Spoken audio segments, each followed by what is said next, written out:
Hi everyone and welcome. As I do occasionally, I'm sharing with you my tracking spreadsheet that I keep all of my active worm bins and all of my completed worm bins and all the records that pertain to what's been done in those bins here in front of us to just quickly illustrate what I'm heading down into my wormery to do today. It's tending to my oldest bin, which as of today is 146 days old, and we were actually in that bin only 2 days ago, just to check on how things are progressing, and we did at that point see that the finished castings still had a fair number of worms in them that need to be migrated out. But I just figured I would use this as a way to illustrate where we stand today. So I've been doing my best in that oldest bin of mine to mimic what worked really well in what was my second oldest bin, which at this point has actually been harvested and is a completed bin by now. But I really liked the way things worked in that one, so I'm mimicking what happened over there. So the same way in that bin, we had gone over here, you could see 18 days to get all the worms migrated out of the finished castings.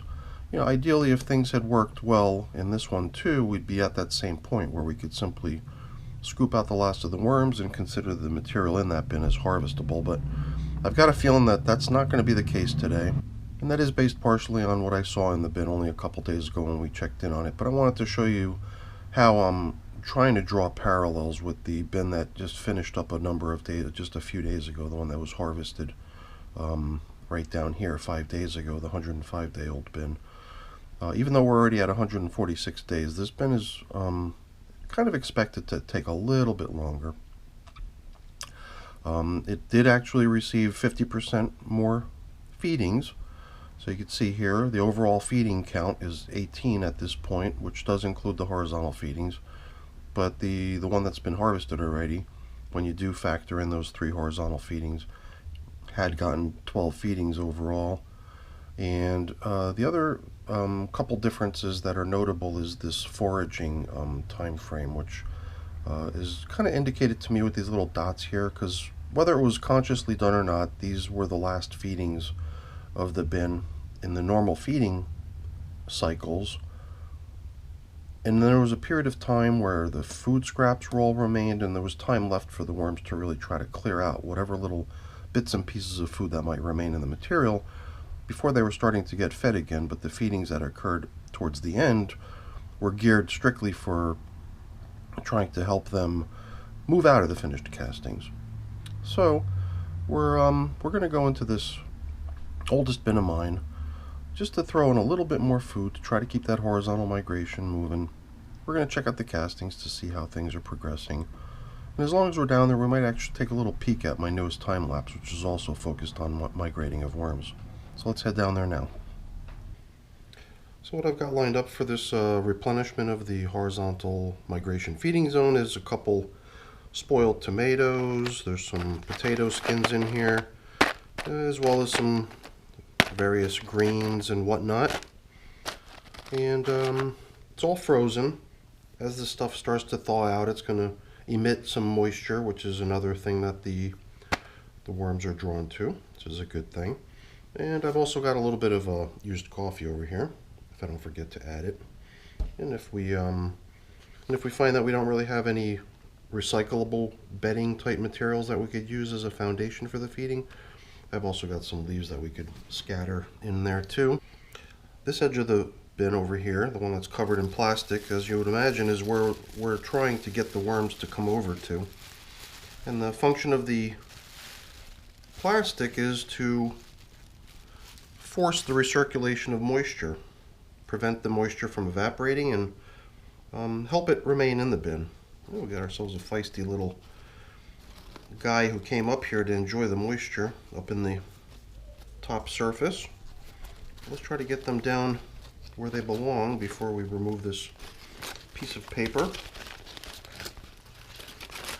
This piece of paper is doing a nice job covering things up, but even with the holes it's fine. It's allowing for ongoing drying of the finished castings themselves.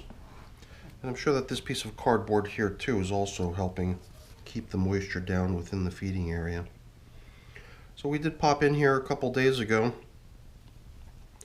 but our main reason for coming in here was to really give this stuff a good stir, try to do what we can to aerate the material down low and bring any sort of overly damp material that's down low up to give it a chance to dry a bit. And maybe it's just a little superstitious. I'm pretty confident in the fact that there's still worms down in here. But I would feel kind of silly reinforcing the feeding area with more food in order to continue moving worms out if there's no more worms in here. But based on what we saw here just a couple days ago, my guess is that we're still going to see some worms hanging out down in here. So my thinking is that it's probably a good idea to just start out here with a little inspection of how the material itself is coming along from the perspective of worms evacuating out of it. Sometimes I like to scoop off of this dry, uncomposted stuff too, off the top surface. It seems like it has a better chance of getting broken down over here where the moisture is going to be and where the food's going to be and the worms are going to be too. So our hope is that an inspection of the material all the way out here opposite of the feeding area is going to be, for the most part, depopulated. Although we are seeing a worm already right there, which is probably an indicator to us that we do need to continue this migration a little while longer. Here's another little dim-witted worm. It's not zeroing in on the bounty of food and moisture over on the other end of the bin. And here too. So it was at this point in the other bin, after 18 days of this migration being underway, that we noticed that there were no more worms out here anywhere within the finished compost, and that we were kind of pleasantly surprised that the migration had actually completed. Although here we're already seeing some clear indications of the fact that the migration needs to continue here, because there are worms still hanging out over in the far reaches of the bin, and they're just going to need a little bit more time to make their way out. I don't plan to scoop them all out one by one the way you're seeing me do here. I just figured if I encounter one, I'm going to help them get over to where I want them. The other thing I'm going to do here while I'm at it is I'm going to start stacking up stuff a little bit higher on the far end, because in order to make room for the fresh feeding, we're going to probably want to nudge things over in this direction a little bit. So right away I'm already anticipating the need to do that. So we'll just start stacking stuff up here as best we can without pouring it over the edge. And then we'll be able to give ourselves a little bit space to put in the fresh food. Alrighty.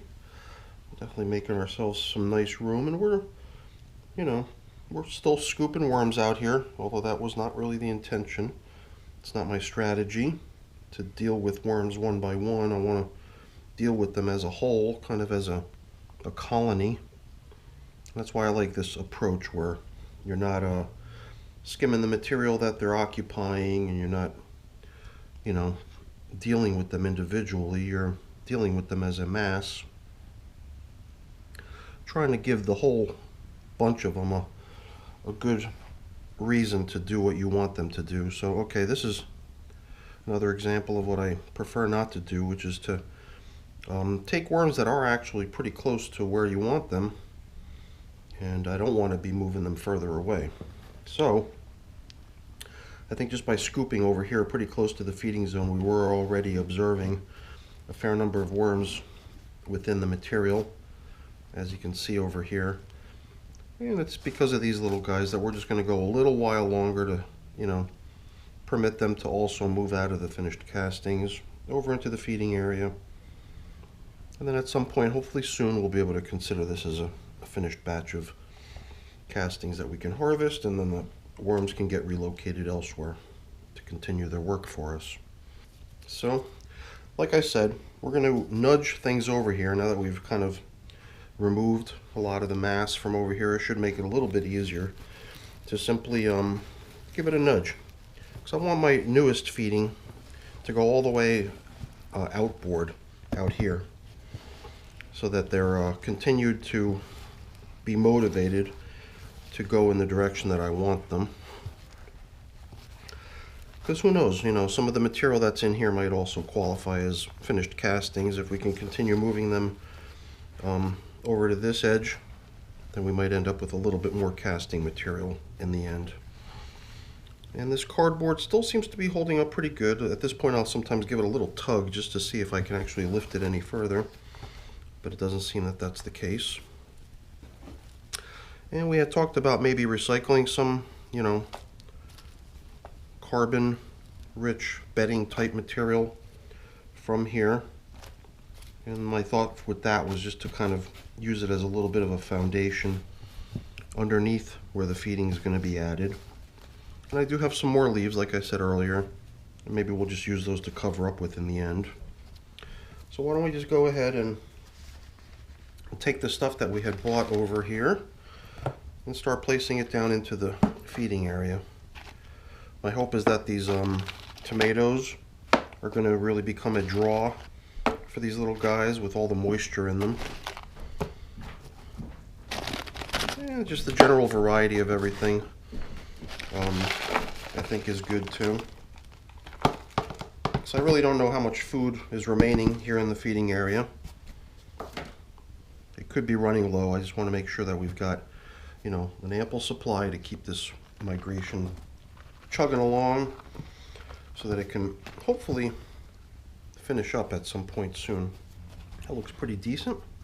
I think what we'll do is we'll just, yeah, you know what? Maybe we don't need to use any fresh leaves out of my box. Maybe we can just nudge over all of this material that's covering the existing feeding area to cover up the fresh food. But yeah, you can see right away I'm already just scooping down maybe an inch or so, and we're already seeing a good number of worms occupying this area here. Now let's just do one kind of little scoop in here just to see how things are looking. So I think you would have to agree, relative to what we saw over in the finished castings, we've definitely got a pretty decent turnout of worms hanging out down here in this feeding area. So that's pretty cool. So I don't want to go on disturbing them anymore. I'm just going to start wrapping things up here. I'm also hoping I didn't really stir up the food too much. I don't want to have food items out on the surface if I can avoid it. So I think that has a tendency to attract pests and bugs and stuff like that, which I don't want to have happen. So hopefully I didn't bring too much of that stuff up in the process here. So let's get things leveled back off over here. Okay, this stuff looks really nice. Here we go. Just if I find another worm, I'm just going to help him over to where I want him to be. I'm sure he'll appreciate it too because of what's over there compared to what's out here, which is at this point pretty barren of food. Although no, that's not true. If you look through it, you can see all kinds of little sticks and stems and probably all kinds of stuff for them to continue eating over here. My thinking is that possibly one of the major motivators, besides there being a lot of food over there, is the fact that this is at this point drying out more and more as time goes on, with only that flimsy piece of paper covering it. Not to mention that, besides being a flimsy piece of paper, it's also riddled with holes, allowing all the moisture that's trying to evaporate out of it to actually evaporate and further dry the material. And as the material gets drier and drier, I would have to imagine that the worms are finding it less and less comfortable to be in. And this piece of plastic is also key here to prevent the moisture on this side of the bin from evaporating and keeping the place nice and cozy, hopefully attracting the last of the worms out of the material. But it does look like we're getting close to it, so I don't think it's going to require too much more time. And at this point, I think we've got plenty of food in there to hopefully allow the last of this migration to occur. So now on the topic of horizontal migrations, I do have a time lapse going on right now. And I did give a little sneak preview of it when I first launched the worms. But I wanted to take a peek in there just to see how things are progressing, because I did do something last night to try to help spur on the movement of the worms out of the compost area into the feeding area. Because the time lapse is arranged very similar to what we have in this bin, except that's visible through a clear container from the side. And the one thing I did do there was I added moisture in the form of ice, which gradually melted and made its way down into the feeding area. And when I checked in on it, I could almost immediately see a huge swarm of worms making their way over. So we're not going to turn on any lights. It might be a little bit dim to see, but hopefully we'll be able to catch a glimpse of what's going on there before we wind up this video. Let's head over there now, really quick, take a glimpse at how things are progressing, and then we'll be finished. So what we're looking at here is actually the preview screen of the camera itself taking the video, because it does actually lighten up the scene a little bit better than looking at the actual thing in real life. And you can see there was a divider, or there is still a divider of cardboard over there, and the worms were all placed into the finished compost side, and over time they were making their way into this feeding area. But last night, I figured, hey, I want to drop a little bit of ice on top of here. And as soon as that water started dripping down, those worms started coming right over for it. It's pretty cool. So let's take a closer look at the bin itself to see what we can see. Yeah, it's very dark. I don't know if it's going to show up on the camera. The little preview on the camera that's shooting the actual time lapse is a little bit better, because it does seem to compensate for the darkness a bit. But still, the bottom line is that this migration was going rather slow. It didn't seem like the food that was placed in here was really motivating them quite as much as I thought that it would. It was once I placed an ice cube on top that the worms just started all coming right over for it. So who knows, maybe just another 1 or 2 ice cubes and maybe we'll have ourselves a completed migration here too. Alright everyone, I want to get myself out of the way before the camera tries to take another shot. But before I go, I wanted to really quickly say thank you. Thanks for watching. Hopefully you enjoyed the video. If you did, please remember to give me a thumbs up. And if you haven't done so already, also consider subscribing to the channel too. Alright everyone, have a great day. Thanks for watching. Bye-bye.